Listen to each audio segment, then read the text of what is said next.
Sonny, where are you? Brad! 4 members of this young woman's family would never be seen alive again. Inside the house was evidence that would not only lead investigators to the killer, It was a callous, outright murder. but would uncover a secret buried for 3 years. My concern was if he had, in fact, got away with it, it resulted in the deaths of the other 4 that should never have occurred. There were questions that needed to be answered. We did it because we had to know. We couldn't establish how it would have happened. It just couldn't have happened the way he said it did. If you look at the skull damage in these, that's not consistent with that. And that, in his mind, was his way of, I suppose, explaining what he'd done. And the further we went, the worse it got for him.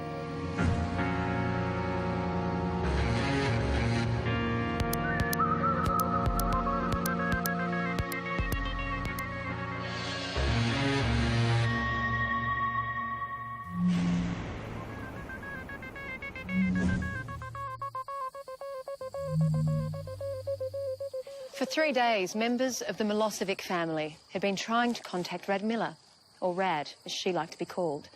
But calls to Rad and her de facto husband, Tony, had gone unanswered.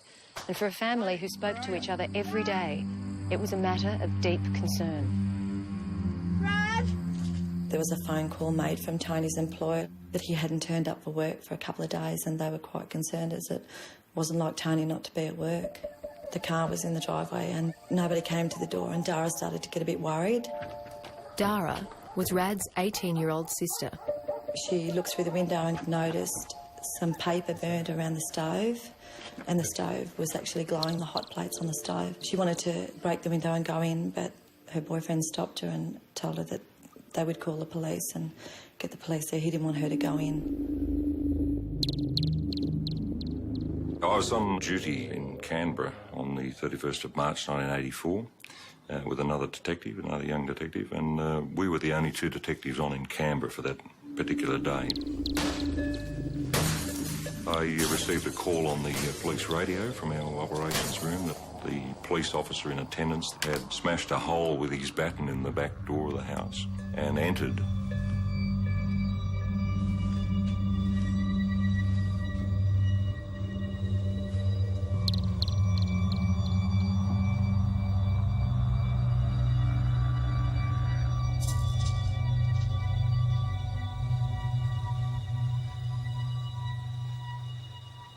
There was a strong smell of petrol in the house. It was obvious that there was an attempt to set the place on fire.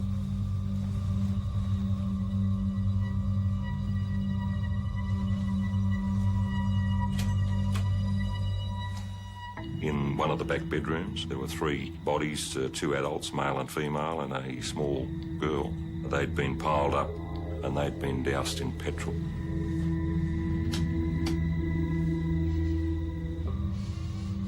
And in another bedroom, there was a young male child, obviously all victims of gunshot wounds. We were only young people 20 years ago ourselves, and we all had young children as well, so it was pretty horrific, you know. I was actually elsewhere with another sister, Rad's other sister, and we were in a nightclub at the time, and a friend had come up and said to the other sister that something terrible had happened to Rad and Tony, that we had to leave.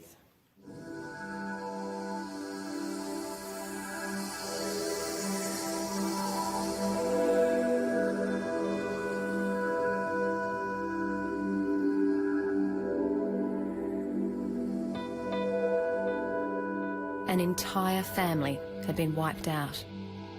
Radmila Milosevic, her de facto husband Tony Baker, and their 2 small children, Danny and Lisa, were dead.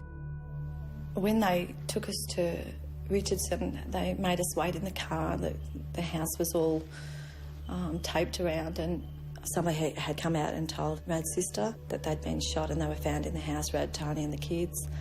She was just out of her mind. She just was screaming and so upset after going through it 2 years previously, losing Marion and Lily. Tragedy had already struck the Milosevic family. Mariana and Lily, Radmilla's younger sisters, died just before New Year's Eve of 1981 in a car accident.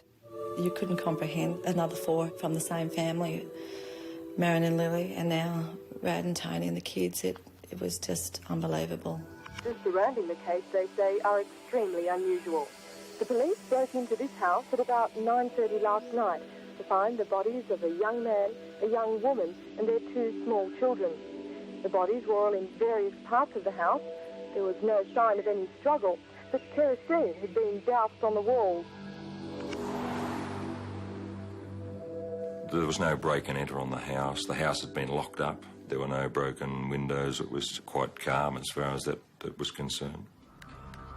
And there was evidence that the offender had attempted to clean up bloodstains with a bottle of Jif from the kitchen.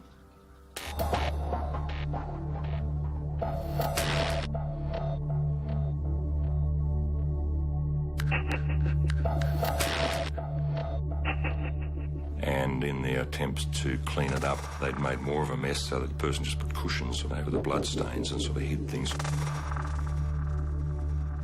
The murderer also tried to hide his tracks by attempting to set fire to the house. The stove consisted of two small hot plates towards the back of the range, and at the front of the range was a sort of a square grill-type hot plate arrangement. And the two back hot plates were glowing red hot, but not the front one. The person who turned the stove on had, in their haste, had turned all the knobs the same way, and in the hot plate at the front where he'd stuffed newspaper around the grill didn't ignite because the switch was turned in the wrong direction. It was on low instead of high. The scientific squad has been trying to piece together some story or pattern. They believe the shooting could have taken place as long ago as Friday.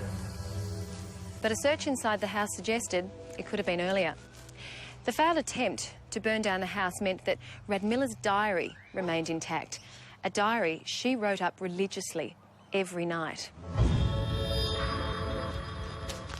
And it was just an old school book that she used to write up the day's events in. And the last entry was dated Wednesday, the 28th of March.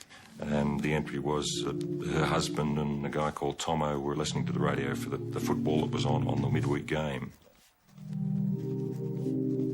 And that was the last entry. So we knew we had another person in the house at that time, the last time that the people were obviously alive.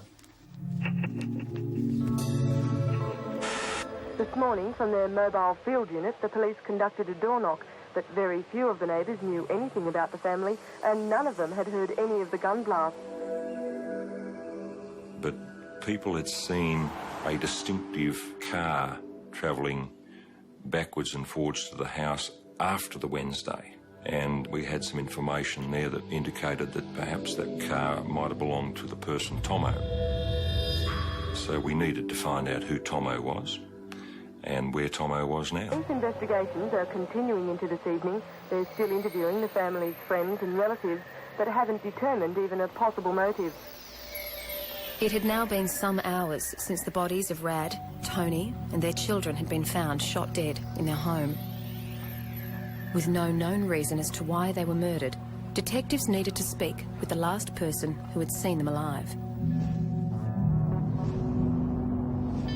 And that was a bloke called Tomo. We eventually identified Tomo as a guy called Alan Thompson, who was a close family friend. In fact, he was a long-term mate of the male victim of the scene. I think they used to play football together. He was my big brother. He was do anything for me, trusted him. I guess he was the big brother I never had, and he was one of the family. I think he actually taught me to drive at 13, 14 years of old illegally along the road, and he'd drive us to a school disco. He'd go home and he'd come back and pick us up when we were finished. So we were always with Tomo. Other diary entries indicated that this Tomo had turned up on a regular basis and he would play with the kids, and there were some comments in there about him eating all of their food. So we knew that he was a regular visitor to the house. He was also a boyfriend of one of the two sisters who were killed in a road vehicle accident some years prior. Tomo met Mariana one night. Him and a friend were chucking laps of the main street, and Mariana and one of her sisters were in the city, and they happened to pull over and start speaking to them and talking, and I guess it just went from there. Before long, the young couple moved in together and were hardly ever seen apart. So when Mariana died in a car crash less than 2 years later, Alan turned to her elder sister Rad and her de facto husband Tony for company. Most of his days and nights were spent here at their house.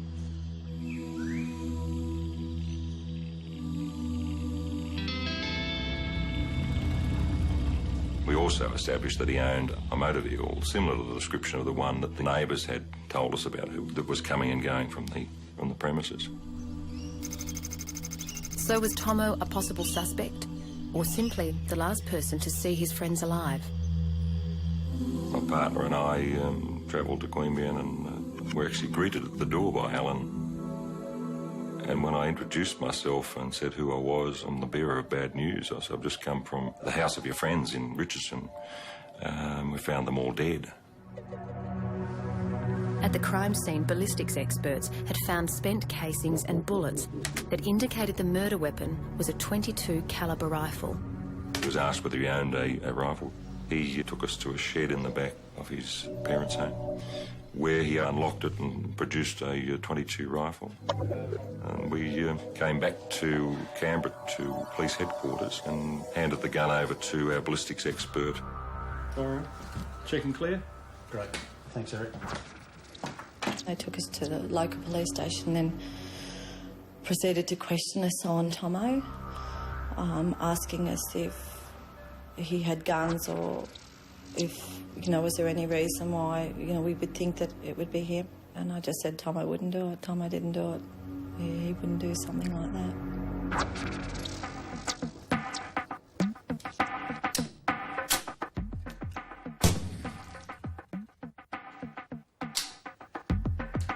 At the forensic laboratory, the ballistic expert fired bullets from Thompson's gun.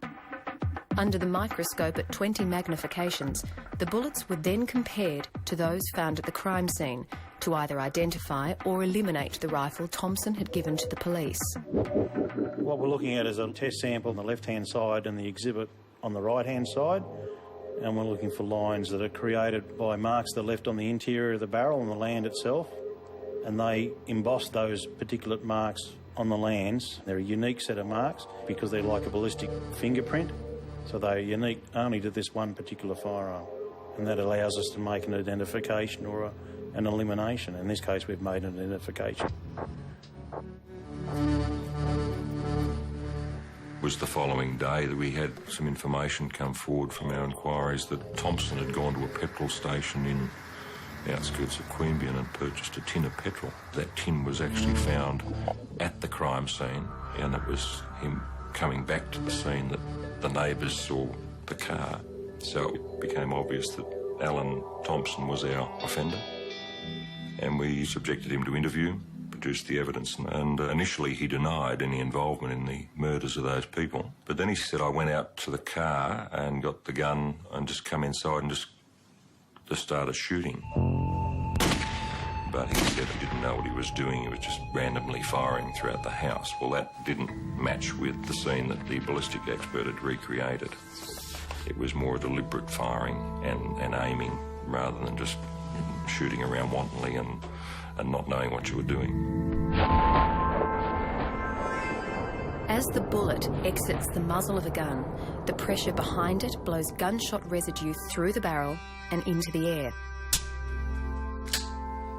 You can just confirm that's hard up against contact. The closer the rifle to the target, Okay, the more concentrated the gunshot residue around the bullet entry hole. Firing! The further away, the less dense it becomes. So when the experts compared the results they got from Thompson's gun to the gunshot residue around the bullet holes of his victims, they were able to establish how far away Thompson was from each family member when he pulled the trigger. Firing! We established that I think the ballistics expert established that the offender had first fired from the entry hallway of the house across to where an armchair was in the lounge room where the woman was sitting with the young girl on her lap. It's then that the husband started to lift himself up from the chair, and the offender shot him then in the chest, and he then tried to get out of the lounge room, and he went around a small wall into the hallway, and he was shot then at point-blank range to the back of the head. And then the little girl, who had obviously fallen off her mother's lap, she was shot in the lounge room on the floor from a short distance, and we believe that he dragged those bodies up the hallway then and piled them up in the back bedroom. And then at some stage that night, the male child was shot in bed at point-blank range. So it was a callous, outright murder. 24-year-old Thompson was charged with 4 counts of murder, but pleaded not guilty at the trial. I didn't want to believe that Tomo did it. It was mainly sitting in court and listening to the evidence and the forensic evidence, everything that went with the case. Thompson was found guilty and was sentenced to 4 terms of life imprisonment to be served concurrently. And we never ever found out the motive for the murder. But I think following the death of his girlfriend, he sort of attached himself to Rad Miller, and I don't have the qualifications to talk about people and why they do certain things, you know, so I don't know. I just think that there was from what I've seen and from what I've read in her diary, I think that Tomo was a little bit infatuated with Rad Miller for whatever reason, and she was rejecting that advancement. But it wasn't over for Tomo. One policeman had a gut feeling that would likely turn Thompson into one of Australia's worst killers of the time. Going through photo albums in the house, we found newspaper reports involving the deceased 2 sisters who'd been killed some years before in a motor vehicle accident. The 2 girls, aged 14 and 17, died when this car left the road and slammed into a tree. They were incinerated as the car's fuel tank exploded. An inquest found it was an accident. The car hit a tree and burst into flames. The driver, who escaped unhurt, was close family friend Alan Thompson. The concern was if he had in fact got away with it, it resulted in the deaths of the other 4 that should never have occurred. When Alan Thompson gunned down Radmila Milosevic and her family, investigators discovered that he was also the driver in a car crash that took the lives of her 2 younger sisters. Was it sheer coincidence that Thompson's name was linked to the deaths of 3 sisters? Or was there more to it than met the eye? Thompson alleged that he'd been driving towards Canberra, Coomera to Canberra, on the highway with the 2 girls in the car.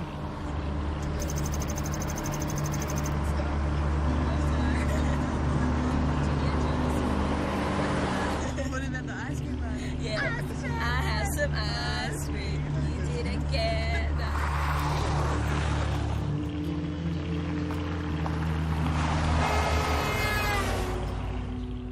High beam of another oncoming vehicle caused him to veer off the road.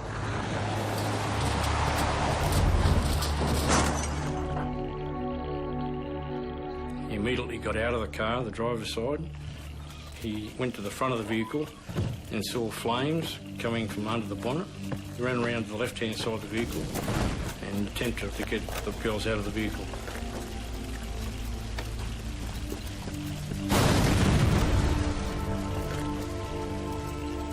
He was engulfed in flames, and subsequently the 2 girls died in a motor vehicle accident. I was contacted at work and said that Marianne and Lily had died in the accident and Tomo had been burned. Tomo had burns to his arms, lower arms, where he had tried to get the girls out.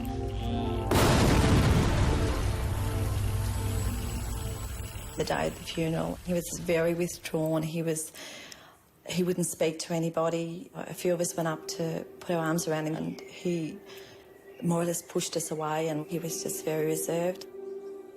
He'd sometimes wake up through the night screaming out for Mariana, and we we just tried to be there for him.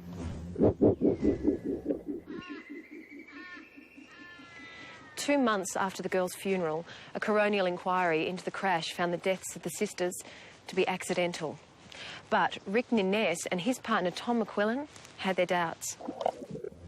Right, the brief told us that there'd been a motor vehicle accident, simple motor vehicle accident. Looking at the brief, there weren't sufficient answers to say, well, yes, this was a simple motor vehicle accident. There were questions that needed to be answered in order to corroborate his story. We were very fortunate. The accident squad at the time took a lot of photographs of the vehicle accident, and when you looked at the photographs, I was concerned that the damage didn't correlate with the high impact alleged by Thompson at the time. Travelling at the speed that he said he was travelling, one would have thought that there would have been a lot more damage, and there was insufficient damage.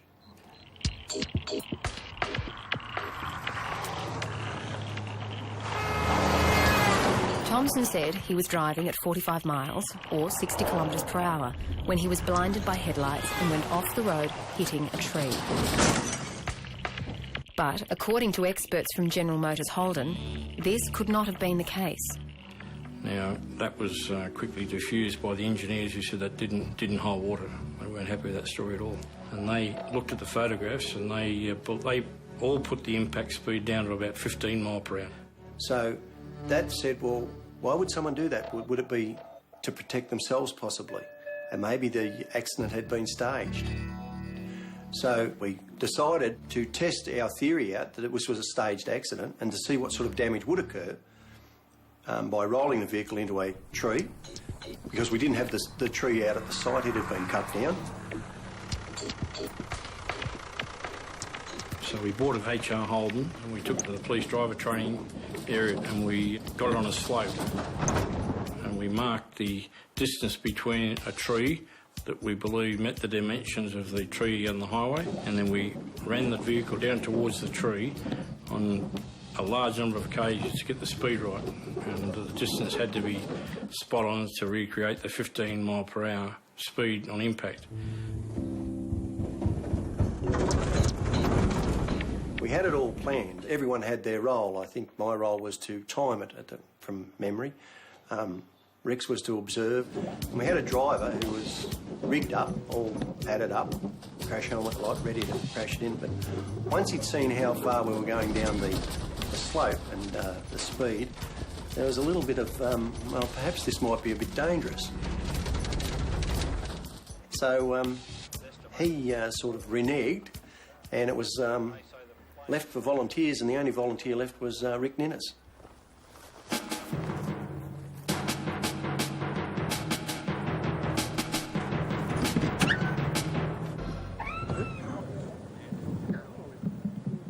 Well, I believed it had to be done.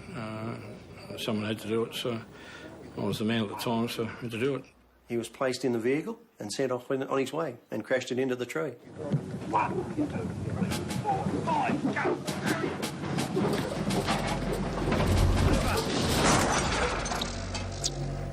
But it was probably important I did do it, actually, because it gave me a feel for what actually transpired in that car.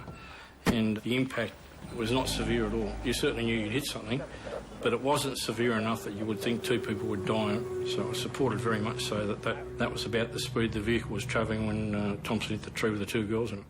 In our minds, we had to be certain exactly what was going on. If we weren't certain, how could we show that to someone else? We did it because we had to know. But while the similarities between the crash test and the damage to Thompson's car did put a dent in his story, it wasn't anywhere near enough evidence to overturn the original verdict of accidental death. For that, they would need to get answers from an arson expert. Had the car burst into flames? Or was it deliberately lit? And they locked me up for a day in a room with the video and the photos and said, we'll be back at 4 o'clock. Tell us what you think. When Detective Rick Nines began his journey into whether Thompson's accident was indeed what he claimed, he never expected that he'd be putting his own safety on the line.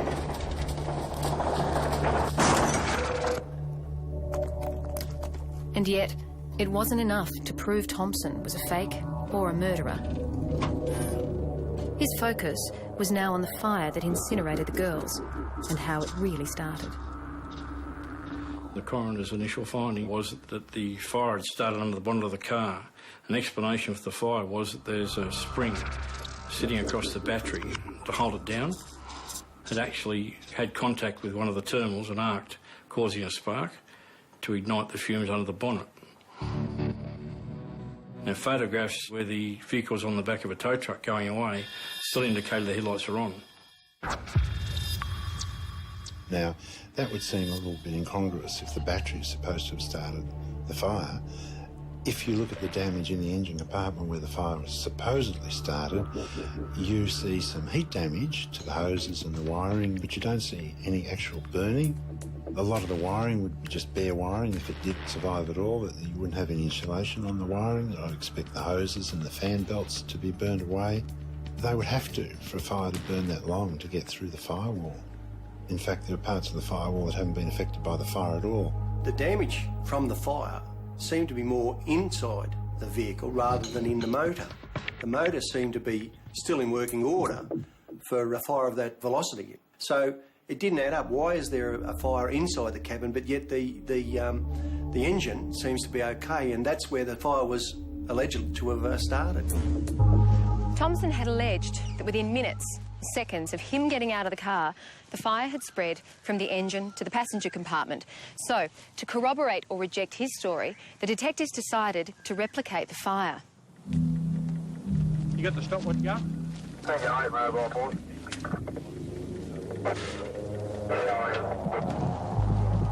Behind me now. Pretty good fire.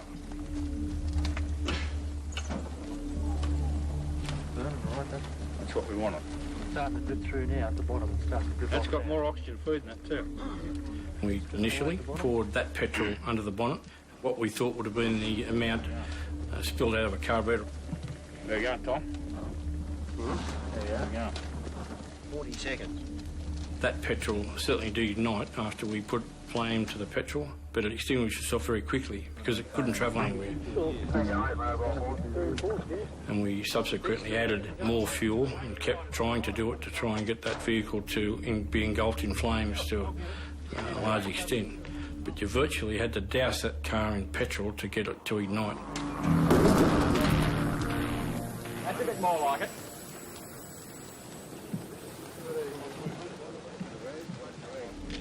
And that took quite an amount to be able to get it through the firewall of the vehicle and into the cabin. Come on, Tommy. 4.5 minutes. The wiring under the dash, it's got to get that. Got to burn that away. The dash is the thing that will really start to smoke. Cars will catch fire, but it's a fairly high impact speed that will do it to rupture all the fuel lines, the fuel tank, and to get it up and running to a high burning degree. You've got to have a lot of accelerant around it to fuel the flames. 15 minutes now. Yeah, 15 minutes. So to support Thompson's story that in fact within a few seconds of the vehicle impacting he had a car totally on fire, but we couldn't establish how it would have happened. It just couldn't have happened the way he said it did. But what we also found was that there would have been time for someone to get out. This was the other thing.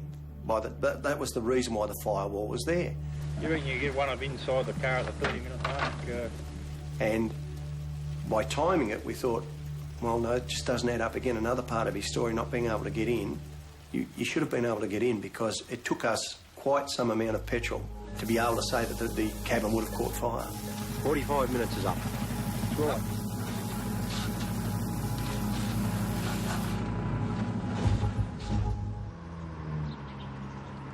In his original statement following the collision in 1982, Thompson claimed the container he was carrying in the car was empty. But when detectives Niness and McQuillan confronted Thompson with their doubts about his version of events... Changed his story slightly, but only slightly, just enough to give us a reason why there was accelerant in his vehicle and why a fire should have occurred. He told them that he'd bought the petrol for his mum's lawnmower in the afternoon and had forgotten to give it to her.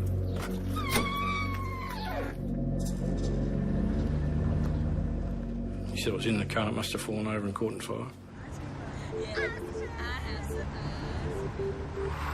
Thompson didn't say anything at the time because he didn't want to get blamed for firing the car. So, were the detectives barking up the wrong tree? Or were their instincts right? The answer was right under their nose. But they were yet to see it. Alan Thompson initially claimed there was no petrol in his car the night his girlfriend and her younger sister were incinerated in a motor vehicle accident. 3 years later, he changed his story, saying he did have a container of petrol in the car and it must have fallen over. So, had Thompson lied because he didn't want to be blamed for the fire, or had he perjured himself at the inquest for another reason? If you look at a photo of the tree where the car was wrapped around the tree, you'll see that there's a fire below the level of the vehicle. Now, how could that possibly happen if the fire was in the engine bay? It's more consistent, and the photo actually shows this, of a flammable liquid spill running and burning down through the folds of the metal where the car's been damaged. Obviously, I can't say exactly how much petrol had been used, but what I can say is it would have to be in the order of litres inside and outside. So you're looking at quite a few litres of petrol spread around inside and outside that vehicle. The case was getting stronger and stronger as we went, and we believe we were heading towards a prima facie case against Thompson. But the most damning indication that the accident was a cover-up was hidden among the photos that had papered the walls of the detective's office for the last 6 months. You can look at something for quite a long time and not notice something. And all of a sudden it hit us that looking at the females, we noticed that there was some unexplained fluid escaping from the skull. One of the photographs had a distinct round hole in one of the skulls, and we kept looking at it. Suddenly we become very curious about this hole. If you look at the photos very closely, it's not all that clear, but you can see that there's a lot of damage to the skulls. Now, it is reported both at crematoriums and, I believe, in the Russian Revolution, that you can get skulls exploding in fires. And when that happens, it's mainly because the fire is very quick and very hot. There's tremendous steam pressure builds up in the cranium, and therefore only one thing can happen: the skull will blow open. Now, if you look at the skull damage in these, that's not consistent with that. They look to me like exit wounds of projectiles, in other words, bullets, and at least in one of the skulls, an entry wound that was very strongly suggestive that these two girls have been shot in the head. In the Supreme Court today, the tragic story of 3 Canberra sisters unfolded. The Director of Public Prosecutions, Ian Temby QC, said merely the fact that Thompson had been convicted of the murder of one of the sisters was enough to order a new inquest into the deaths of the other 2. He said such an inquest would allay public disquiet and set the record straight. Mr Temby said new expert evidence contradicted Thompson's version of the crash, how fast he was going and where in the car the fire started.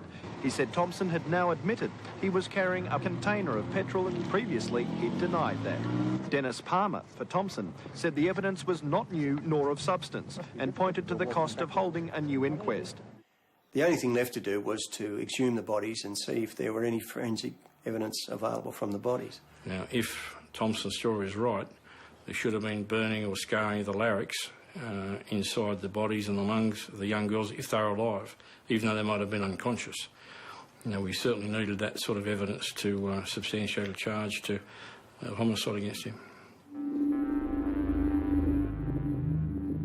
That order was given, the exhumation was undertaken, and subsequently an examination of those bodies revealed gunshot wounds. Bullet wounds were found in one or both of the sisters' bodies after they were exhumed from the Gungahlin cemetery. Bullet wounds that were consistent with being from a .22 calibre rifle. the same calibre Alan Thompson used when he murdered the girl's older sister, Rad Miller, and her family.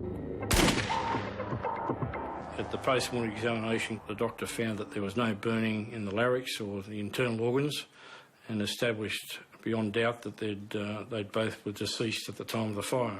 Forensic Service also found that there was a coating of lead which was left behind as a bullet passed through the skull, inside the skull.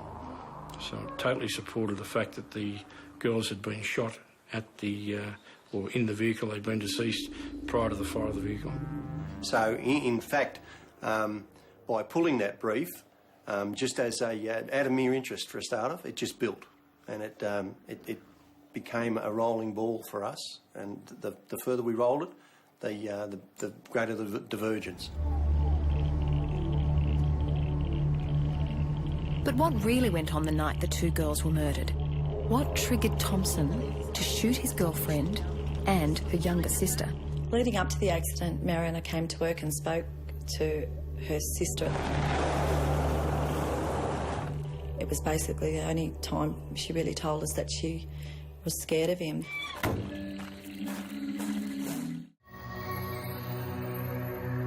Mariana Milosevic and Alan Thompson were boyfriend and girlfriend. When she died in a car accident, where he was the driver, Thompson turned to her older sister, Rad Miller, for comfort. 15 months later, he killed her and her family.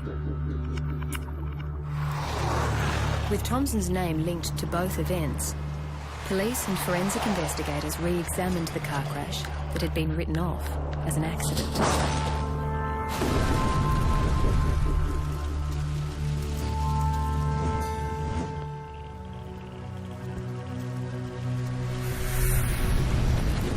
Alan Thompson's secret was exposed, and the truth of what really happened that fatal night was finally uncovered.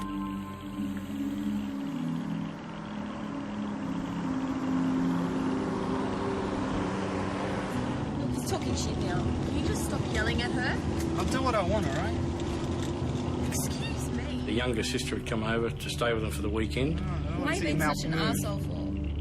And there'd been some sort of pending separation. The young girl wanted to break off with him, and he really didn't want that to occur. We believe that the young girl was there to be a witness or support her sister in the breakup.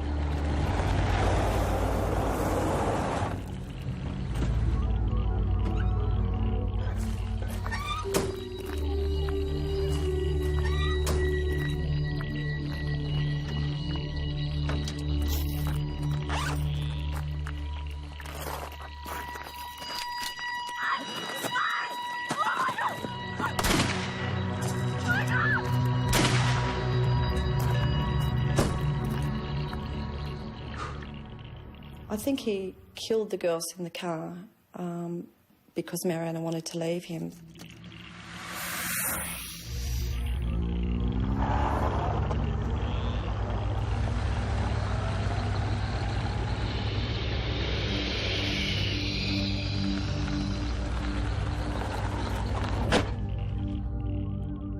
Mariana had come into work and said that, you know, he was starting to frighten and she was getting scared of him and she didn't want to be with him anymore.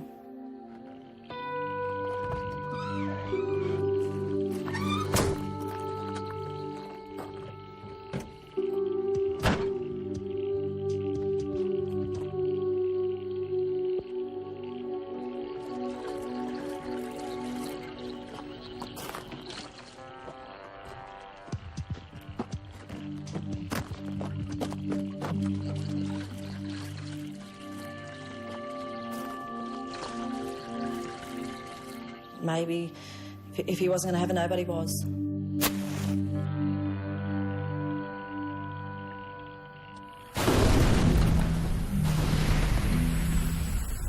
Why he decided to take Lily, to take Rad, to take Tony and the children, I don't know. Well, there's a definite connection, a modus operandi on what he was doing in both murders. There was a 22 involved in headshots in the victims, and the fact that there was fire used in both occasions to conceal the crime. So we believe there's a distinct correlation between the two offences. 2 years after he murdered the family, and 4 years after the original inquest into the deaths of the girls, Alan Thompson was found guilty of deliberately killing his girlfriend Mariana and her sister Lily. He fooled a lot of people. He came across as the nice guy, the caring guy, and the Milosevic family trusted Tomo. Tomo was like their own, but they knew after the Richardson murders that he was responsible. Thompson was given a life sentence for each girl's murder, to be served concurrently with the 4 already imposed. I got the most satisfaction when Mr. Thompson was convicted, because it was finalisation for the Milosevic family. I felt really sorry and deeply on their behalf, because he was a lady that had lost so many members of her family for no valid reason. She lost out of her family 3 daughters, a son-in-law and 2 grandchildren.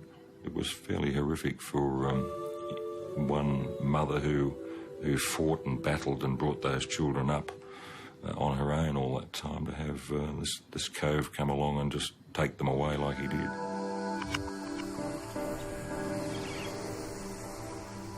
Life for them now is 20-odd years later, it's still like yesterday to them. I mean, I know that there's not a day that goes by that any of them that are left don't think of Rad, Tony, the kids, Lily, Mariana. He's really hurt them and really destroyed their family. My thoughts of Tomo are completely different to my thoughts of when I was a young teenager. I don't like him anymore. I hate him, I guess, as much as they do for what he's done to them. In their own way, the family and Bronwyn have erased Alan Thompson from their lives. Tomo's name was put on Mariana's headstone. It had "Loved by Alan." They believed then that she was very much loved by him and him by her, but the name was removed. It was scratched off. We no longer exist for eye for an eye in our society today, and you can't bring people back, you can't turn the clock back. But I think people in society today like to see those who are involved in those sorts of crimes to be punished. Thompson has been behind bars for the last 20 years and is currently serving his time in a minimum security prison. Hopefully people like that should never be released back into society. Alan Thompson's a cold fish with no emotion. There is nothing inside of him, I don't believe. Yes, the best description I could give you is just a cold fish.